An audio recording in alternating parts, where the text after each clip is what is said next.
Welcome back to the United Pubcast for your Friday Night Pint. Obviously, on a Friday night, it has been an extremely long week, so I do have my beverage. If you are with us, grab a drink and sit back and just enjoy a little bit of a casual chat on a Friday night because there is a lot to discuss. Fingers crossed, we've chosen to go live at 8:30 Sydney time, 9:30 in the UK. Fingers crossed, about WEGHORST, and who better to have on the podcast than George, last-minute injury replacement to get back on. But we'll talk all things about WEGHORST with George. And George might have to leave in a little bit, but Adam might come on in a little bit as well. So chopping and changing, but do appreciate everyone's input for the podcast. But George, it is Friday ahead of the Manchester Derby. Talk to you about your week and obviously your general feelings looking ahead to tomorrow. Good evening, everyone. Weirdly, I share the same sentiment with you that you said yesterday with Vin. I'm quietly confident, and I don't know why. Not that I should be. Ultimately, City is still a better team than us, but I feel confident, and I shouldn't. But is that a good thing or a bad thing? Are you confident in the result, or are you confident I'm confident we're going to win, yeah. So I'm more confident just in a good performance. And yes, ultimately, it's a results-based business, and we do need the win. But I'm just confident. You remember the last couple of Manchester derbies? Just look at the score of the last one, obviously. Remember the last one at Old Trafford? We watched that at the pub at Scruffy Murphy's, and the Man United Supporters Club here in Sydney is returning to Scruffy Murphy's for this one. Fingers crossed it's a far better evening. It was a painful one last time. But that 2-0 defeat last year at Old Trafford was painful. I think that was worse than the Anfield defeats. Oh, 100%. And the reason why I say that is because we just couldn't throw a punch.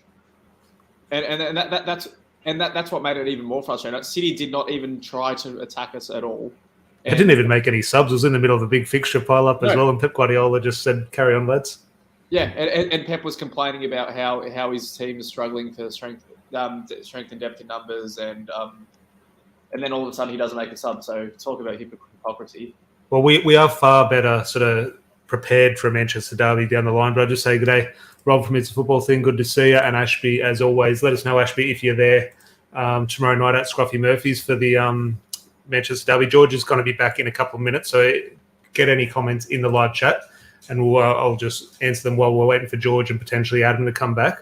So do help me out in the live chat. But in regards to just get your thoughts on this weekend and without WEGHORST, obviously I'm waiting. Scroll through Twitter for me. I've got Twitter in front of me in regards to waiting for a little bit of news, whether Fabrizio Romano, I know, has tweeted it in terms of confirming the deal has been done and it's all signed and the medical has been completed. We're obviously waiting for Manchester United to officially announce it. So that announcement, it'll be interesting if the paperwork is done. Do you expect the registration to have been done as well? I'm not sure when the actual deadline is. Is the deadline, from memory, I haven't heard anything in regards to this transfer, but usually when these deals get done, they talk about it has to be done lunchtime Friday, the day before a game. So here we are, maybe a couple of hours before that potential deadline for Wout Weghorst to be included in the matchday squad. So Rob here is saying looks like the paperwork is completed. Fingers crossed it is, but I just hope, okay, that's for signing. He can hold up the shirt. We can have all the photos, which we all love as Man United fans. But are we going to get that registration so he's available for City? Because a week ago, we clamoured for Wout Weghorst to be involved against Manchester City. Of course not. We didn't even know who's going to be linked. But now, 24 hours before kickoff, we're looking at it and we're thinking, well, hang on, depends how the game goes. We could need that type of striker coming off the bench. So a week ago it was the furthest thing from our mind. But now it's a serious weapon that makes our chances of winning far better. So I'm thinking, do you expect Manchester United to get this done in regards to the official paperwork with the Premier League? Because they need it done. This is a results-based business, and I'm hesitant that we're going to get the nice photo. George is coming back here. I'll bring him back into the studio. But I'm hesitant that the club will get the proper business done in regards to the efficiency. Fingers crossed he's on the bench, but I'll bring George back in here. George, how confident are you? Well, obviously, Wout Weghorst has signed, but how confident are you in the club getting the deal done in regards to the paperwork to make him available for the derby? Just sorry for the inconvenience, Scott. You didn't lose me at all. I was just ordering my Wout Weghorst 7 jersey in the 2 minutes that I was gone. But no, I do not trust United at all to get this done. And the fact that, okay, yes, I'm happy that Weghorst is coming in, but looking at it from the club's perspective, why are we going for a player that we know is on loan at another club? Like, that's got to be the most complicated deal you can do, and that's ultimately the player that we've gone for. The reason why I wanted Weghorst back when Ranić was there is because at the time we were looking for a forward who was probably going to be willing to play second fiddle to Ronaldo, which I believe Weghorst would have done. and a player that we could have got on the cheap because Burnley just got relegated, and who I actually thought was playing well for the Netherlands in those Nations League games. Yeah, no, look, I'm telling you, people in the live chat, I've mentioned this before, but I work a couple of days a week with George on occasions, and I'm telling you, back then when Solskjaer was sacked and Ralph Rangnick came in, George was adamant.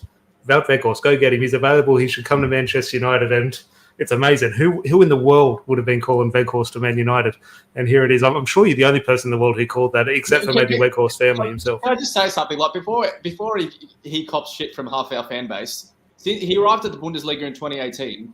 In the time frame that he was in the Bundesliga, only Lewandowski scored more goals. So it's I've seen a lot of those stats pop up. Yeah. And yes, I know it's 20 games, 2 goals for Burnley. It's easy to poke a stick at, but realistically, who's going to do better for Burnley? Yeah, definitely. I think those Burnley stats are quite misleading in regards to a few things. But just say good day and sort of interact a little bit in the live chat as well. Scott from It's a Football Thing. Make sure you go over and check our social medias. You'll see all the links to It's a Football Thing. Go check them out. Let's all laugh at Chelsea. Hold your horses, Scott. I'm going to get into that. And Joao Felix, there's a comment here from Ashby as well. Lucky we didn't pay £11 million loan fee. Weghorst already, George. Because Joao Felix is a brilliant player. Obviously, I'm not going to criticise Joao Felix's ability. I think when he was on the field, we'll get into Joao Felix now. So enjoy, Scott. So Scott, strap yourself in because this will be fun. Joao Felix, before he did a red card, he's the best player on the pitch. I watched the game. He's absolutely brilliant. He tore Fulham apart. Chelsea's best player, obviously, with that red card. But ultimately now, Weghorst proves to be a better signing now because Joao Felix, in regards to the money they're paying him, he's not available till February, or I'm guessing February, because he's going to miss 3 games now. The amount they're paying him, this is already, after 45 minutes, proved to be an absolute disastrous piece of business for Chelsea. It looked like that on the outset anyway. But in terms of how it's unfolded after this match against Fulham, an absolute disaster for Joao Felix and Chelsea. 100%. Like that three games that Felix is missing, that's actually going to cost them 2.3 million all up. Oh, it's crazy. In terms of the amount of time that he's missing, which if that was United, if that happened with someone like United, we'd have every corner of our fan base targeting our shit business once again. We need to change upstairs, which is true. But let's not shy away from Chelsea needing that sort of change as well, or how bad they've been since their Russian oligarch's not there. Well, with the Chelsea ownership, I want to get into the Manchester United ownership, and obviously the stadium. There's been a bit of news in regards to Old Trafford as well. There's a few more comments in the live chat. Adam has just joined us. So I'll bring Adam in 1 minute. There's 1 or 2 questions I'll bring George in regards to we'll stay on the Weghorst train. Red Devil here, good to see you, mate. How many goals will Weghorst score this season? Just off the top of your head, George. I'm going to be ambitious, 10. That is ambitious. But I'll take that. But Scott here saying Weghorst, solid signing for you. We'll chip in with 5 to 10 goals. See, 5 to 10 goals I'll be happy with. But what I need, or not need, but what you'd hope, rather than him go score 15, 20 goals, I need 5 important goals. And maybe a goal at Anfield sort of thing, not just for the occasion, but the importance of those points. Mate, good to see you, mate. Hope all is well and everyone's getting a lot of sleep with the newborn at home. But I hope everyone is keeping well. Chelsea in the mud or Rob's concrete. I do love. We'll touch a little bit more on Chelsea as well. And Chris, good to see you. And on that note, I'll bring Adam in because George might have to leave us in a bit. So the depth of the podcast rolls on. I'll bring Adam in here. Adam, good evening on a Friday night. Talk to me about the week in regards to. I just got George's thoughts ahead of the Manchester derby. It's a good time to be a Man United fan, but that also just fills me with absolute dread. Like I should be dreading this Manchester derby because that's what I've done for the last 10 years. But I'm going to the pub tomorrow night and I'm filled with excitement. Yeah, how's it going, lads? Yeah, normally I'm really, really nervous about this fixture and I don't want to verse City at all. But for some reason I'm confident, even though they are still a far better side than us, even though we've been playing good lately. But yeah, I think 1-1 draw is my prediction. Yeah, I think if I was putting money on it, it would be a 1-1 draw for me. And look, ultimately, I'd probably take that at the moment. But George, we'll take that back to Chelsea for a little bit because I do need a laugh. And look, I was watching that, and ultimately they go down to 10 men. So Fulham, they're a decent team, and at home against 10 men, that team would often win no matter what the quality. So I think they rightfully got the result in the end. But before the game, I think the money was probably on Fulham to win, maybe 1-0, 2-1. So it's not a shock, like in terms of okay. No, I remember I was messaging you beforehand. Fulham's paying $4. Get on them. So what do you make of that in regards to? I suppose United were in that position at times over the last couple of years where we saw Man United versus Fulham or Man United Southampton or Burnley, whoever it was, and we felt okay. Well, now we're Man United. We're going to turn it around this week. But other clubs, rival clubs, so Liverpool and Chelsea and City, they all looked at Man United and said, no, you're going to lose this game. You're not going to win this. And we said, no, don't be silly. No, the quality will show. We're going to turn it around. But ultimately now we're having those eyes looking at Chelsea. And we can see that Chelsea got to lose games like that to Fulham and whoever else they're playing. So I'm just thinking, where does obviously there's a huge issue at Chelsea in regards to their problems, but where does the sort of sole problem lie at Chelsea at the moment? The players are shocking. Is the manager up for it? Is the owner? Where do you think Chelsea can put a bit of a quick fix to things? See, the thing with Chelsea is there is no quick fix. I think they'd be stupid to sack Potter, though, because a manager like Potter, who is very tactically astute, needs a summer transfer window. He needs a pre-season. You can't expect a manager like that to come in straight away and work miracles. Whether Chelsea will give him that time, knowing their history, is another story. And with regards to their ownership, what owner appoints himself as a sporting director when he's got no experience in European sport, let alone football, signing players left, right, and centre who he's got no idea why he wants them? I think the perfect example of that is when he signed Aubameyang because Tuchel wanted him, and then he sacks Tuchel 6 days later. The Aubameyang, I'll throw that to you, Adam. The Aubameyang deal. Look, this is a Man United podcast, but when Chelsea are in the mud, we're going to sort of revel in it because they've done it for far too long. Yeah, no, should have brought RJ on the podcast. But Adam, in regards to Aubameyang there, I just remember 2 weeks ago that he signed for Chelsea, that he still was a Chelsea player. Like, he is just, I don't know what's happened there. And apparently Barcelona are looking at getting him back, but only on a free transfer. Like, it's an absolute mess with Aubameyang. So what do you make of the Chelsea situation? It's the same thing happened with Lukaku and now Aubameyang. He's still a Chelsea player. So is Timo Werner. Yeah, and then they want to leave straight away. I don't know. There's got to be issues going on there, but I would have never signed Aubameyang in the first place. So the issues he caused Arsenal, going to Spain without telling anyone from Arsenal. Now he signed the deal for Arsenal, for Barcelona, at Barcelona, and now he's at Chelsea. Just a mess. You sign him for the manager who's managed him before, done well under him, sacks him, and then now you're going out with Potter, and then you sign like another 11 players. It's just ridiculous. Yeah, no, look, I completely agree. Matt here with it was a beach ball thrown up by the media in regards to the back page headlines, but Joao Felix, in regards to, look, it's stupid, but it's funny.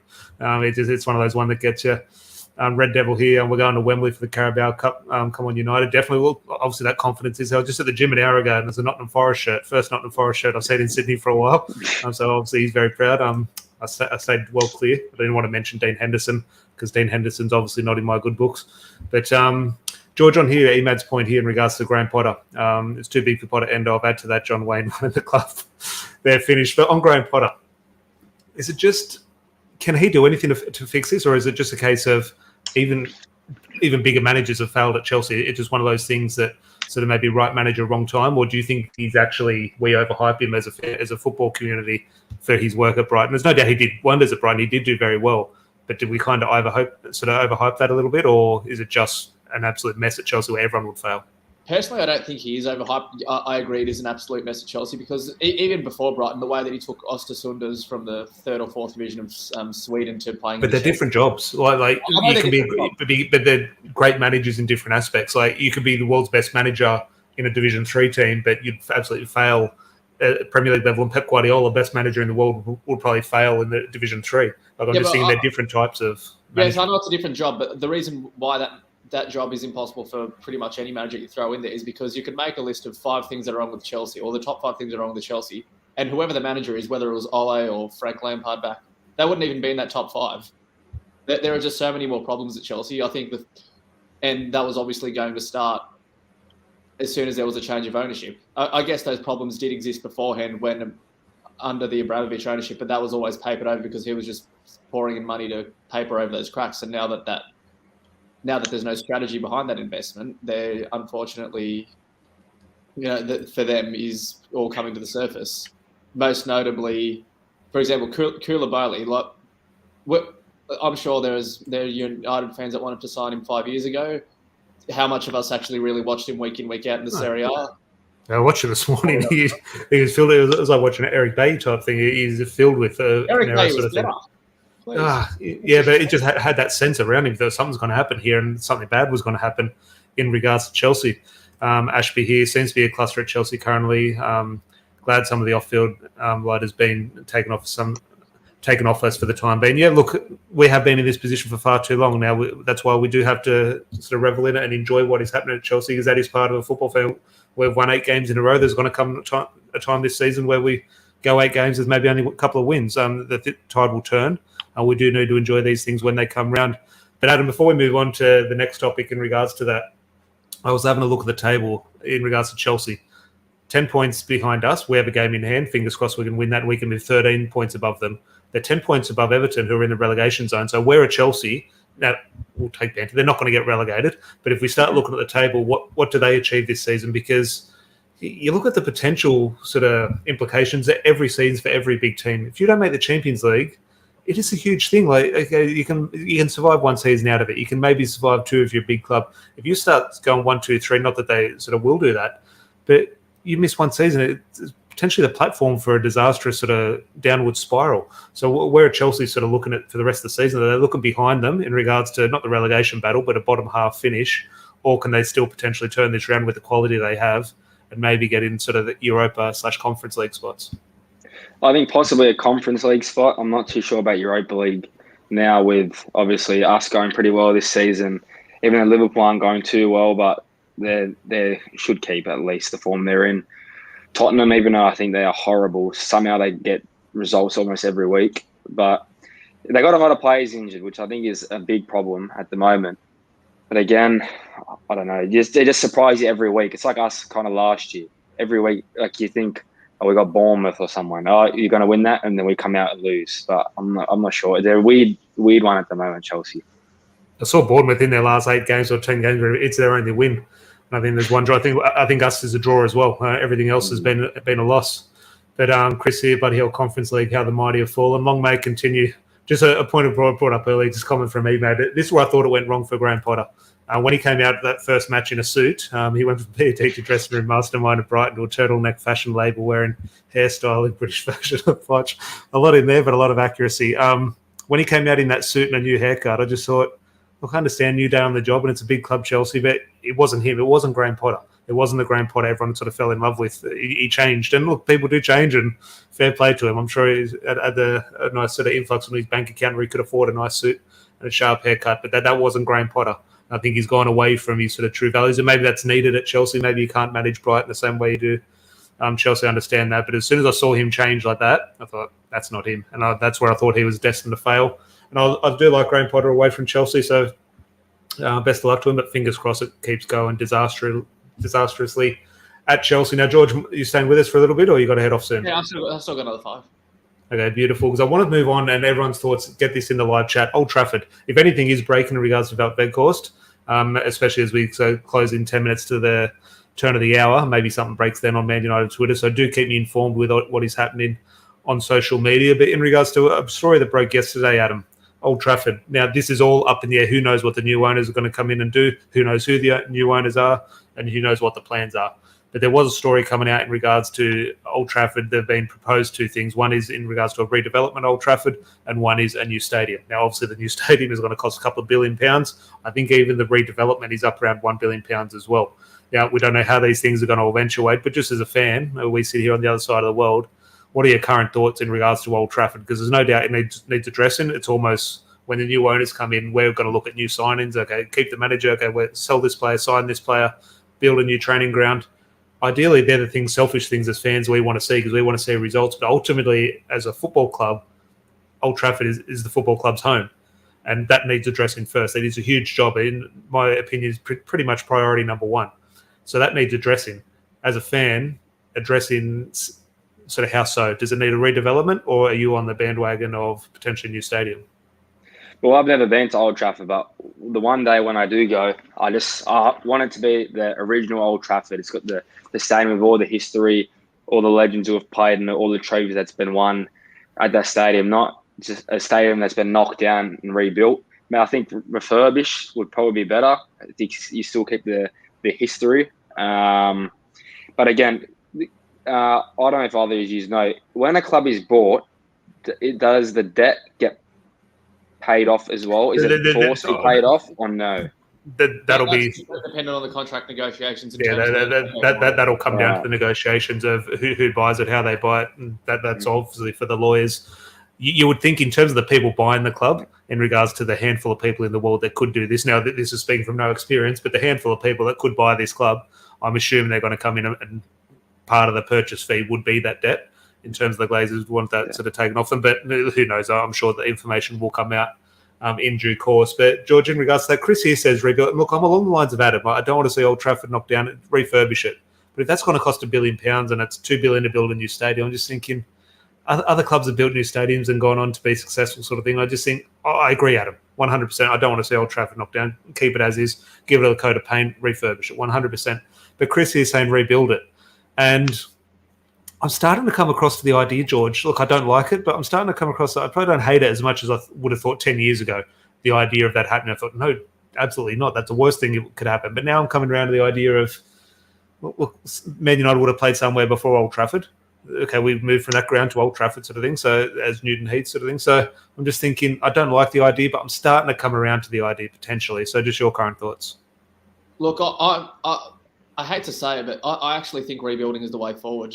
And the reason I say that is because if you look at Old Trafford as it is now, a refurbishment, it doesn't necessarily mean the stadium is upgraded to have every single bit of modern facilities that, let's say, for example, a Tottenham stadium is going to have now, or what the Emirates had in the early 2000s. To be able to stay up to being first in class right here, right now, that is what's going to require a new stadium. Old Trafford was in its current model has been as it is since 1993, I believe. Is that correct?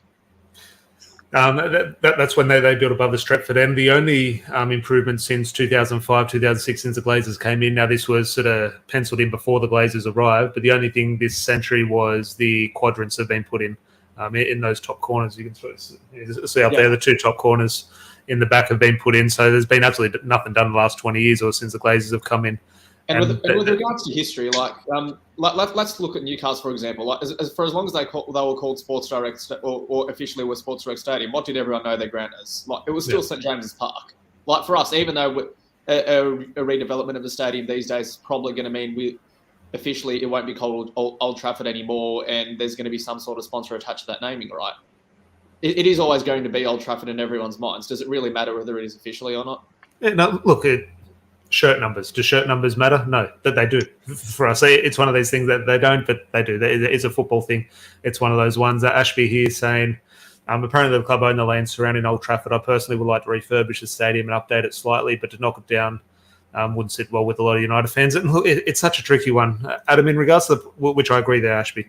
In regards to that, Adam, George mentions the naming rights, and it's going to happen if Old Trafford is to be even potentially refurbished, but especially a new stadium.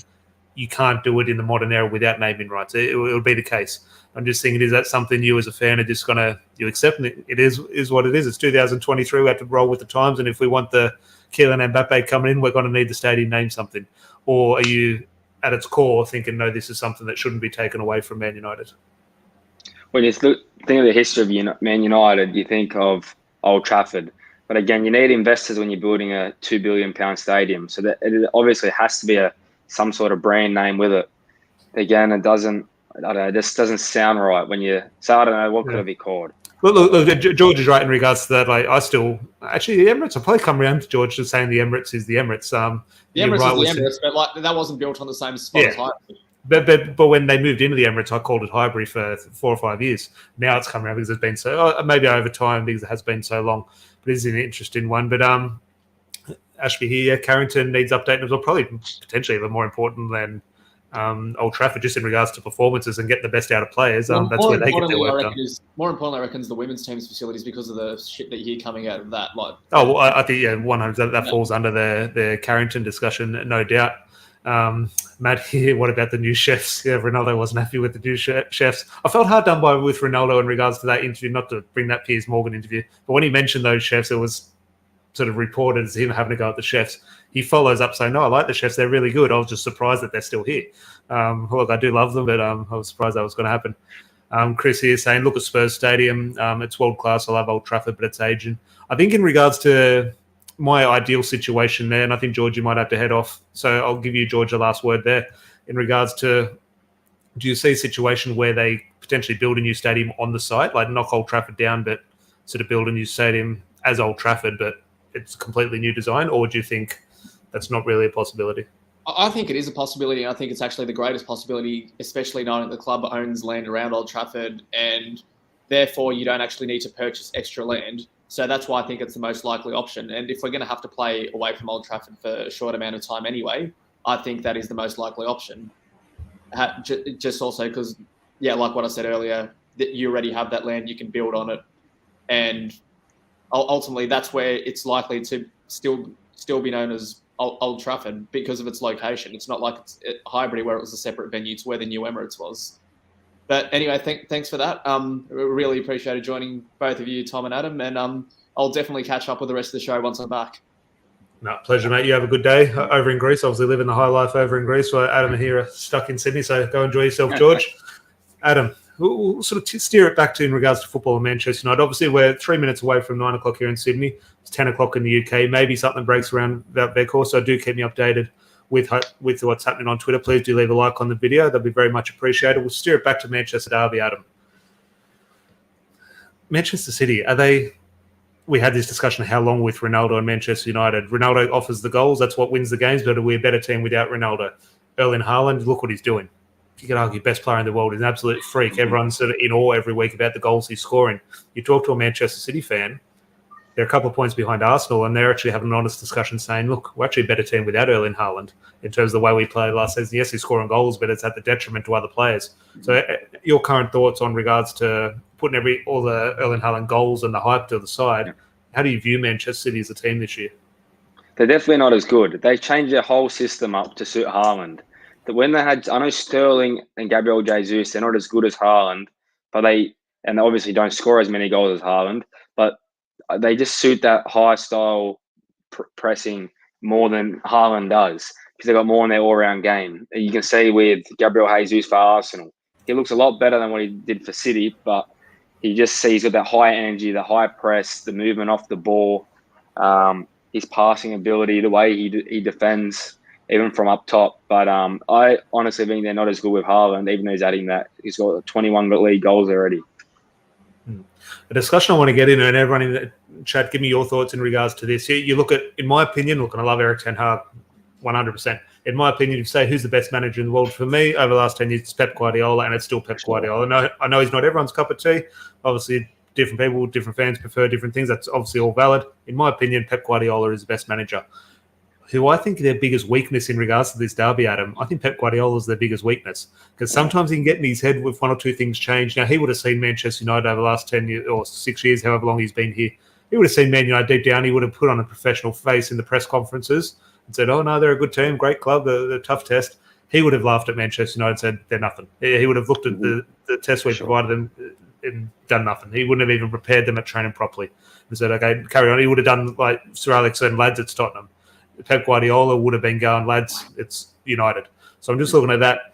However, I do think things are changing. The way where Erik ten Hag is lining Manchester United up, I think Pep Guardiola could potentially overthink this and maybe throw a bit of a surprise tactic. And when Pep Guardiola does that, it very often backfires. You look what he used to do away at Anfield.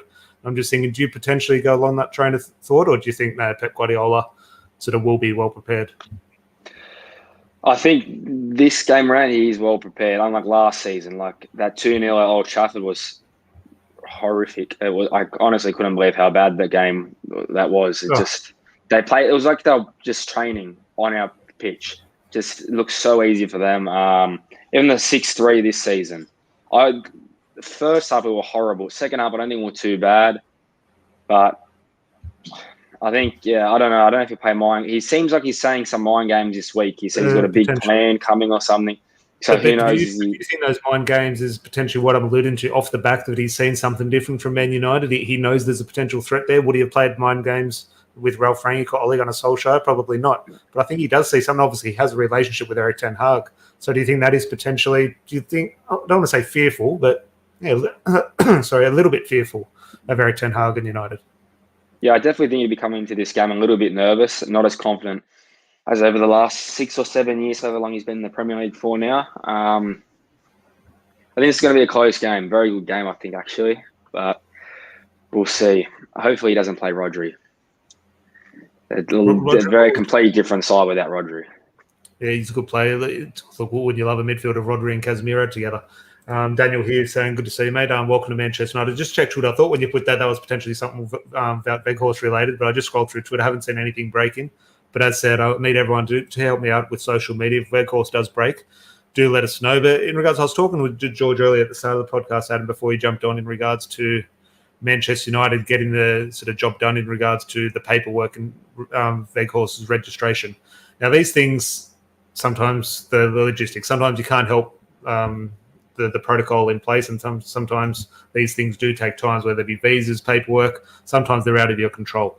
But in regards to, let's say, I hate using the word for us as Man United fans, but as customers watching and buying into Manchester United, should we have a demand on Manchester United to, regardless of the logistics and if it's near impossible, actually place a demand on them, regardless of how tough this is to get this paperwork done in time? If he's in Manchester, you get this paperwork done so he is ready for the Manchester derby. Now, he's not going to start. Well, you'd guess he's not going to start, but at least have that option available. So are you saying you're just going to put your hands up and say, oh, it is what it is? If he's not available, that's life. It's unfortunate. I'm sure the club tried to get it done, but they didn't. Or are you placing the demand saying, no, Manchester United do need to do their sort of due diligence and get the job done and make sure he is available for Erik ten Hag? I think they need to get the job done. We seem like we're lacking that centre forward at the moment, someone who can put the ball in the back of the net. Although I don't think Martial has been too bad, it's just that's what we need. And I just have Fabrizio Romano actually tweeted a little document to sign. I'm pretty sure it was Fabrizio Romano said all documents to sign, medicals completed. So I think we should see if he is included in the. I think they need to register in the Premier League by 12 o'clock today. That's what I thought, yeah. And I think we should see about 15, 20 minutes of him. That's what I'm hoping to see. If not, I'll be a little bit disappointed. I think everyone's Ten Hag is pushing it too. Oh, Ten Hag, no doubt. When he turns to the bench, we need a goal. He's turned to the bench, and Anthony Langer's the next striker off the pecking order. So, yeah, Erik ten Hag, no doubt, is looking at getting this done. My mum's in the chat. Good to see you on a Friday night, Mum. I'll be over tomorrow. We'll drop the dog over. Wilbur's going over for a stay with Mum and Dad. Good luck. But I have to have a chat with you. I've told you before, Mum, Man U, it's not something you say. But I'll say good luck to Man United this weekend. Enjoy the game, everyone. So I'll have a chat to you tomorrow about the reasons we don't call them that. But Chris as well, they're waiting for the photographer to rock up and take pics, no iPhone pics. And that is where I know Chris have a bit of tongue-in-cheek there, but that is my concern, Adam, in regards to this. Now, WEGHORST isn't a Ronaldo signing or an Anthony where you're going to have the huge sort of promotional video and those photos, but ultimately it is a Manchester United signing. Those things do need to be done. But what was the signing? I think it was was it Lissandro Martinez or was it a signing the last season? I forget the signing, but there was a signing where it was delayed. The deal was done, but the announcement and the official thing, he missed 1 or 2 games. It might have been in pre-season because the photos weren't done, the official interviews and everything weren't done. I'm just thinking that is malpractice in regards to. Now, I know there's commercial responsibilities to sort of have those things done. I fully understand that, but it's a football team. You need players on the football pitch, and ultimately make a team potentially weaker in regards to, no, we haven't done the photos yet. It sums up Manchester United over the last 10 years. Now, I'm not saying that's going to be the case with WEGHORST. Fingers crossed it's not. But it's definitely a fear of mine that's sort of in the back of my head. Yeah, I think it was Lissandro Martinez. I think we were actually in Melbourne. And he didn't come on tour because of something. Yeah, he didn't come on tour. I think it was all done. And then I think almost a week afterwards or maybe 5 days afterwards, then they announced his interviews and the photos of him holding United jersey and with Ten Hag. So it may have been him. Varane last year, when he come on and we announced him against Leeds, first game of the season, I'm pretty sure he was well and truly done before that as well, maybe a week or two before that. Yeah. Oh, look, there's a lot of times there's a lot of things that go over our head and we have no idea what happens, and there's protocols in place, and we can sit here as frustrated fans, say, do this, do that. Maybe it's technically impossible, potentially, and there's obviously personal reasons for a lot of things that sort of we're not sort of privy to. So we're just sitting here on the other side of the world having a bit of a moan, but I think that's our right as a fan. But there's over 40 in the live chat, so please do leave a like on the video. Very much appreciated. Please do hit that subscribe button if you are new. Larry and I will be at the pub tomorrow night, so probably do a bit of an old-fashioned pubcast post-match. If we win, obviously. If we lose, I think we'll be sort of running straight home because it's a 1:30 a.m. finish, unfortunately. So if we do win, we'll definitely record something positive at the pub with a few beers. And obviously the pub will be packed with Man United fans, so fingers crossed. If you are in Sydney, Scruffy Murphy's tomorrow night, 11:30 p.m. kickoff. All are welcome. Come down. It's always packed in there on a Saturday night. Nothing but Man United fans. Man City fans will obviously be forced to go up the road, all 6 of them. But hopefully if you are in Sydney, you can come down. It'll be great to meet everyone. If you are a listener, and obviously do come in, let us know you are subscribed and watch the podcast. I'll buy your beer, or Larry can buy your beer. But Adam, is there anything else in regards to Man United news I potentially missed? Nothing breaking on WEGHORST at the moment. So the clock is ticking in regards to that registration. But in regards to anything ahead of the Manchester derby, there's been obviously Wan-Bissaka and Diogo Dalot. There's no sort of Eric Ten Hag will have his press conference a little bit later, I assume. Are you sort of losing any sleep if Wan-Bissaka has to start, or are you of the train you'd actually prefer Wan-Bissaka in this one? Just your thinking on the right back situation. I'm not too fast, which is what I'm surprised I'm saying that, because Dalot has been superb this season.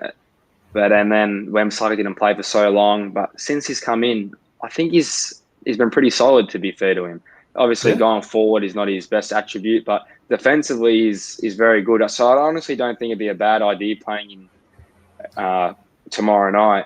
Especially Dalot, first game he was really poor against City, but he did pick up that yellow card, I think, in the first or second minute for his first challenge, which was ridiculous. Remember that? Yeah. Like, it's a derby, and the first challenge in the first couple of minutes, and he's given a yellow to the ref. Ridiculous. But yeah, I wouldn't be annoyed, to be honest, if Wan-Bissaka starts. Yeah, look, Wan-Bissaka, from memory now, I know if someone could point to results and say, no, we have a poor record, but my image in my head, my perception is Wan-Bissaka actually plays very well against Manchester City. I might be completely wrong, but I just envisage sort of good slide tackles, those games away. I think against Sterling. Yeah, unfortunately, Raheem Sterling on his side. Yeah. I wish we could play Raheem Sterling every week, and you'd love to play Chelsea every week now as well. I don't even know how he's doing at Chelsea. Raheem Sterling, a bit of a fall from grace for him in regards to he was sort of maybe a bit underrated in regards to his contribution at Manchester City over the years. Sure. If you look back at what he did at Manchester City, fair play to him, but yeah, obviously hasn't gone well at Chelsea, and that's obviously great to see. But in regards to anything else you actually mentioned yesterday, I want to bring this up because you can maybe sort of be a bit of my punching bag. So direct all abuse to Adam in the live chat if you don't agree with this opinion, not so much me this time. You mentioned in the chat yesterday in regards to a potential scenario where you wouldn't be opposed to starting Scott McTominay in midfield. Now, I think this is in Casemiro and Bruno are going to start. So a lot of the discussion at the moment is Man United fans, Eriksen. Do we want to get on the front foot and that obviously Eriksen get on the front foot and play football? Or do you take a little bit more a cautious approach and need that defensive sort of solidity? And a lot of people have said Fred in regards to his energy and his tenacity. So if you want to drop Eriksen, okay, Fred's going to come in. With that defensive approach or the defensive mindset from Eric Ten Hag, yes, at the moment, even as a McTominay fan, I would potentially opt for Fred. But the line of thinking with Scott McTominay is probably a little bit more suited to a manager's thinking. As fans at the moment, McTominay's not playing as well as Fred, so we're saying throw Fred in. But from a manager's point of view, I think you can trust McTominay a lot more. McTominay might not give you an 8 out of 10. He might give you a 6 out of 10. Fred could give you that 8 out of 10. He could also give you a 2 out of 10. So I think there'll be a little bit more trust in Scott McTominay. But just in regards to the way City are going to play, they're far more direct this season. We think of them tiki-taka, playing around the box. They do hit Erling Haaland very early. Now, Erling Haaland is no doubt going to pin himself to Lisandro Martinez. If that sort of works out well for him, it might do. Lisandro Martinez might bully him, fingers crossed. We don't know how that battle's going to play out, but that battle will play out, no doubt. So I think the line of thinking for Eric Ten Hag, if he wants to drop Eriksen, I do potentially agree with you that it could actually be Scott McTominay, just in regards to that threat of Erling Haaland. I'd start McTominay for sure tomorrow.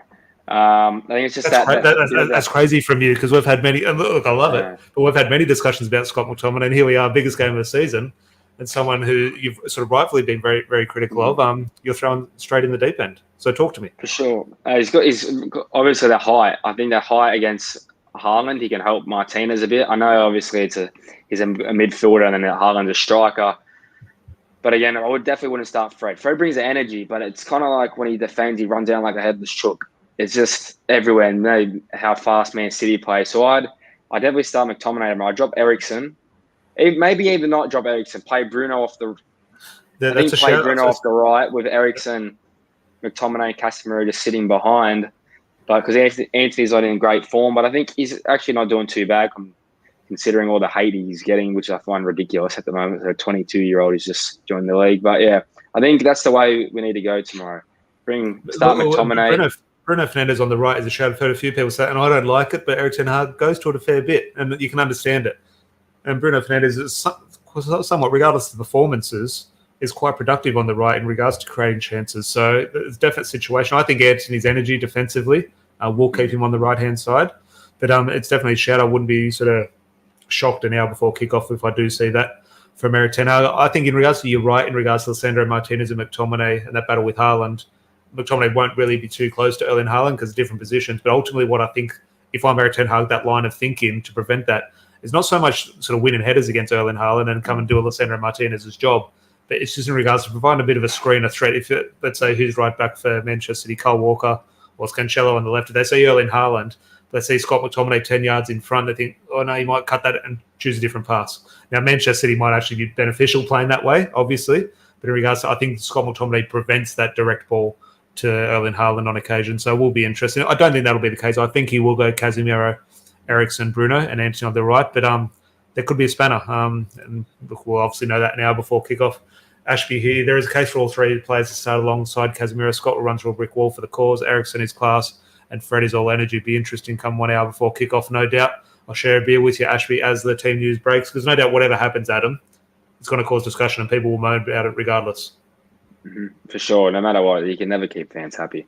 But yeah, I think I'd love a victory tomorrow. Keep us 3 points closer to City, 3 points closer to Arsenal as well. Because for some reason, I can see them dropping points against Tottenham. They have a bad record, Tottenham away. But yeah, well, Tottenham have been shocking this season. I think they should be where Chelsea are on the table. To be honest, every time I turn the TV on, Tottenham, but somehow they win games. They're just behind us. So fair play to them. But Tottenham have been absolutely woeful. I get the sense that you do as well. You can see Arsenal dropping points, but the way the teams are playing, Arsenal should wipe the floor with them. They really should. You can see Arsenal.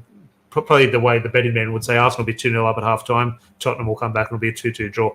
Maybe 2 penalties for Harry Kane. That obviously seems to happen quite often in the North London derby. But we'll start to wrap up. We'll maybe touch on one or two more things. If there is any questions in the live chat, do throw them in there. And me and Adam will have a bit of a chat as we do sort of wrap things up.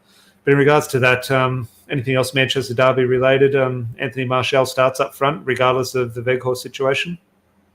Yeah, I think as much as I like WEGHORST to start, because I don't rate Martial, but I think he kind of has to start. Do you see a situation where obviously Erik ten Hag potentially might allude to a little bit more sort of information during his press conference? That is potentially one of the spanners or curveballs, Jadon Sancho to appear on the bench, or that'll be too far?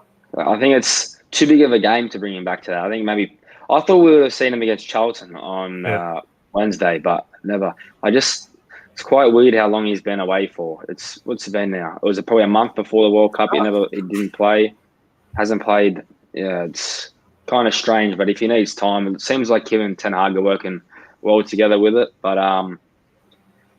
yeah, we'll see. Well, I just did one last scroll through Twitter. Wout Weghorst hasn't been announced. Vincent, good to see you here, New United with Wout. Hopefully he can become a bit of a cult hero on this line. Maybe win a League Cup, would you love? Him sort of head home a winner against Newcastle in the League Cup final, make himself a Man United legend overnight. But that is a discussion for another day. I thought Wout Weghorst might have been announced when we went live, but he didn't. But it was still a good chat. Obviously, had George on a little bit earlier. Adam sort of came off the bench and filled in, which was great. Everyone's sort of opinions in the live chat was good today. If you are new, make sure you do hit that subscribe button. But 24 hours, or a little bit over 24 hours until the derby, I'll be at the pub. So if you are in Sydney, fan, get down to Scruffy Murphy's, 11:30 p.m. kickoff in Sydney. All are welcome. Come down, have a beer, watch Man United. It's obviously always far better at the pub rather than watching at home, especially if Man United win. And if they lose, well, you don't have to smash your phone and keyboard and sort of have a moan on Twitter. You can have a beer and sort of discuss it with other like-minded fans or hurting just as much as you. So if you are in Sydney, see you there tomorrow night. Adam, any parting words for you to wrap up? About the Anthony Elanga to possibly Everton on loan. Do you think that's a good move, bad move for him, good move for us? It's hard. I would say good move for him, but ultimately I do look at our squad in regards to the fixtures are just going to get worse. There's no room for our fixtures. There are going to come times where he's going to have to play. Now, is Palestri going to take his spot and Palestri play that? Potentially, but does Palestri need more minutes? I could see a situation where he should be loaned. So for Anthony Elanga, I think he needs the loan. But I look back at it, as much as he's not on anyone's sort of Christmas list at the moment in regards to Anthony Elanga, in terms of we demanded minutes for him, there's going to come a time where he's going to be needed, not needed for his ability or needed to come on and win us a game, but just needed to give Anthony a rest, to give Rashford a rest, to give Weghorst or Martial a rest, to give those players minutes off. So I think there is a need to actually keep Anthony Elanga. The interesting part, but I wouldn't lose any sleep. I think he does need to go on loan, potentially even sold. Look, I do like Elanga, but I think the future is away from him. So I'm not going to lose any sleep regardless of the situation. My interesting thing in regards to that story, though, is not so much him going to Everton. I can see that. Everything I've heard in regards to the Anthony Elanga and Everton story is he's Everton's number one target. Now, I just think the situation Everton find themselves in, no disrespect to Anthony Elanga, I like him. He shouldn't be the relegation team's number one target to save their season. I just think I find it quite concerning if I was an Everton fan. Yeah, he's not that kind of player, I think, to bring a team like Everton. He's just too inexperienced and young for that. I definitely think he needs a loan, but I think Everton's just about. I don't think it's a good idea to go to a club that loses 8 out of 10 games. There's a balance to that, yeah. Yeah, but also, I think every loan case, every player is an individual, has their own unique journey and will benefit from certain things. Some players might really learn from that experience and that'll grow, and some players might go there and it might destroy their confidence. Other players might go into a winning environment and they get too cocky and they don't really progress. Some players might go into that winning environment and sort of feed off it and sort of develop. You never know. It's one of those things that Ed here is saying Elanga needs to go. I'd see if Besiktas want him after losing WEGHORST. Yeah, so I think those clubs sort of develop relationships over time, and you scratch my back, I scratch yours. So I do see a situation where Anthony Elanga does leave on loan. I don't think United will sell him in January. I think we'll sort of weigh up the situation at the end of the season. But ultimately, I think he potentially does need to go for himself. But I do look at one or two injuries in regards to our fixture pile-up. I think Erik ten Hag will rely on Anthony Elanga. And as I said, not for performances, but just to fill a gap for a 60 minutes or an hour here or there. And I just think that's almost a very important player. That's why I look at Scott McTominay, who's one of Scott McTominay's biggest fans. I'm not demanding him start in every game. That's my biggest thing for Scott McTominay, is to come in and someone might moan at a 5 out of 10 performance. Oh, that 5 out of 10 performance, that wasn't good enough. The reason I'm happy with that 5 out of 10 performance wasn't the football, wasn't the passing, wasn't the tackling, wasn't the step overs or the own goals.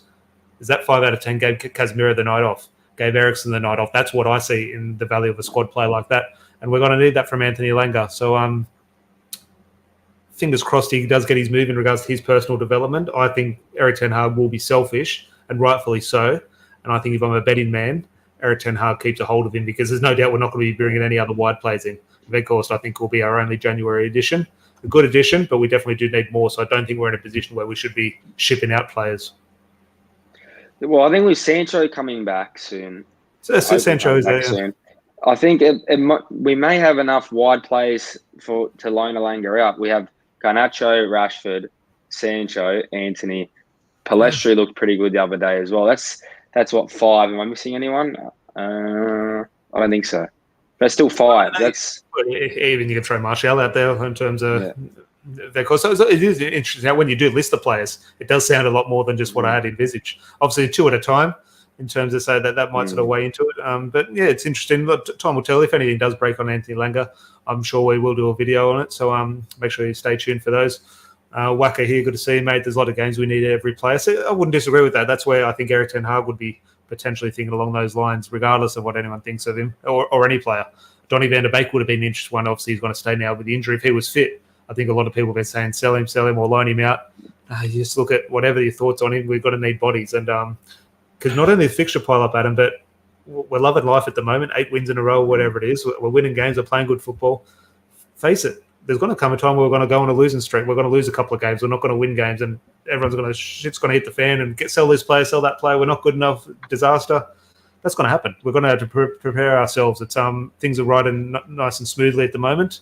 There's going to come a time this season where it's going to go get a little bit rough, and Erik ten Hag and the squad needs to be prepared for that. And ultimately, the fans need to be prepared for that. I don't think they will. I think it'll be all hell when we lose a couple of games. But it's just important to remember where we have been, where we are, and where Erik ten Hag is likely to take. So my internet looks like it'll potentially be dropping out. So we'll start to wrap up. Adam, pleasure as always. No worries. Thanks, mate. Thanks for having me on. And thank you, everyone in the live chat. Thanks to George earlier. Make sure you do leave a like on the video on your way out, and we'll chat to you soon. Yep, so click up here. There we go. See you soon.